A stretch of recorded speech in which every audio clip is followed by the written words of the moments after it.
Colts owner Jim Irsay on Frank Reich. How could you not have seen this sooner, Indianapolis? After his first extensive conversation with Frank Reich, Indianapolis Colts owner Jim Irsay was left to ponder a single, burning question. It had nothing to do with the potential fit of Reich for the team's vacant head coaching position. And it wasn't whether Reich could truly return the Colts to their winning ways, either. Irsay's question was more simplistic. "I know you would think, this is natural for me to say," he said. "But the more I think about it, the more I thought, Jim, how come you were so stupid? How could you not have seen the clarity of this sooner?" After an ugly 4-12 season, a 6-week-long coaching search and the embarrassing disintegration of a deal with Josh McDaniels, the Colts had found their man. And it was immediately obvious.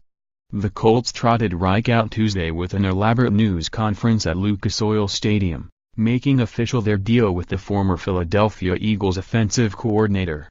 Support local journalism. Get our best digital subscription deal of the year now.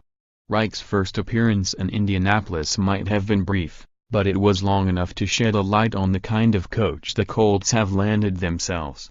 Reich takes a no-nonsense, business-like approach to football. There were many examples, not the least of which was his insistence that the Colts will play a different brand of football in 2018. "We will be the toughest team," Reich said in outlining the first of his core principles. "Both mentally and physically." He added, "We will be the most disciplined team. We will have structure, we will have a system, and we will have the processes that cultivate discipline. Those are elements of the Colts that have been missing in recent years. Their toughness has consistently been called into question. And considering their tendency to collapse in the second halves of games in 2017, they could use a bit more discipline, too." Offensively, Reich outlined an exciting, fast-paced attack that should leave quarterback Andrew Luck, a master of two-minute magic, salivating. "We will be a multiple, attacking, up-tempo offense," Reich said. "We will be aggressive. There will be a strong element of the no-huddle offense." Reich, for the record, said he would be the primary offensive play caller, but he was adamant there would be extensive collaboration from an offensive staff that is still being assembled. During Reich's interview in Indianapolis on Friday, it was as if the longer he talked, the more Irsay and general manager Chris Ballard seemed to be kicking themselves. The Colts search restarted last week when McDaniels, the New England Patriots offensive coordinator, backed out of a handshake deal with the team less than 24 hours before a scheduled introductory news conference. That led the Colts to a revamped interview list, which included Reich.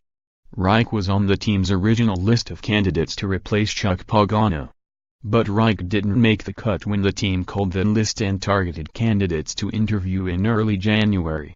"I've thought a lot about that, too," Ballard conceded Tuesday.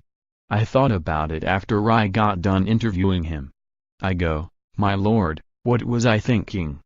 The 56-year-old Reich, knowing he wasn't the team's first choice, embraced the idea of being second fiddle.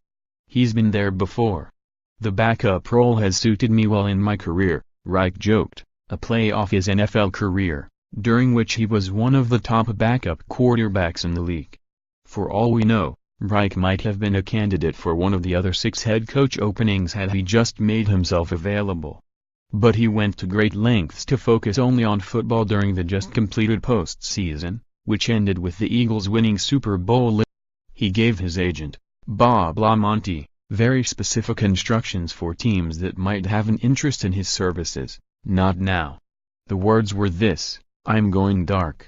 I'm focused on the task at hand," Reich recalled on Tuesday. "That's to help our team win playoff games and win a Super Bowl." That meant no phone calls and no texts. Whether there was any activity or not, I was dark. Reich's principled stance might have cost him other opportunities, but, ultimately, it might be what led to him finding his way home, to the first franchise he ever coached for. It's enough to make you believe in serendipity. When the announcement came off that McDaniels was not taking the job, I did not call my agent, I did not text my agent, I did not say how are we going to get an interview. Reich said. Our work speaks for itself. I said, I hope they call us. I really do. If not, we're just going to get back to work. Well, the Colts called. And what they found in Reich left them wondering why they hadn't done it sooner. He is, Irsay said, such a perfect fit. Follow Colts insider Stephen Holder on Twitter, @HolderSteven. More Colts coverage. Doyle, Frank Reich is accidental Colts coach. A happy accident. Colts fans are bursting with excitement about Frank Reich. Frank Reich started his NFL coaching career with the Colts,